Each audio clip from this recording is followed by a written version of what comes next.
കാനഡയിൽ പൊതുതെരഞ്ഞെടുപ്പിൽ ലിബറൽ പാർട്ടിക്ക് അധികാര തുടർച്ച.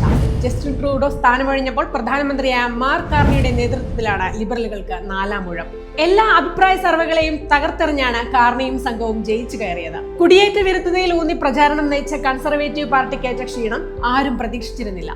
കുടിയേറ്റക്കാരോട് ഉദാര സമീപനമുള്ള ലിബറൽ പാർട്ടി തുടരുന്നത് മലയാളികളടക്കമുള്ള കുടിയേറ്റക്കാർക്കും ഗുണകരമാണ്. കുടിയേറ്റക്കാർക്കായി കാനഡയുടെ അതിർത്തി തുറന്നുകൊടുക്കുന്ന സമീപനക്കാരാണ് ലിബറലുകൾ. ട്രൂഡോയുടെ കാലത്ത് വലിയ തോതിൽ കുടിയേറ്റം നടക്കുകയും ചെയ്തിരുന്നു. മലയാളികൾ ഉൾപ്പെടെയുള്ള ലക്ഷക്കണക്കിന് വിദേശികളാണ് കാനഡയിൽ പഠിക്കാനും സ്ഥിരതാമസത്തിനുമായി എത്തുന്നത്. കെട്ടിട വാടക കൂടിയതും തൊഴിലില്ലായ്മ വർദ്ധിച്ചതും തദ്ദേശീയരിൽ കുടിയേറ്റ വിരുദ്ധത വ്യാപകമായതും ഇക്കാലത്ത് തന്നെയാണ്.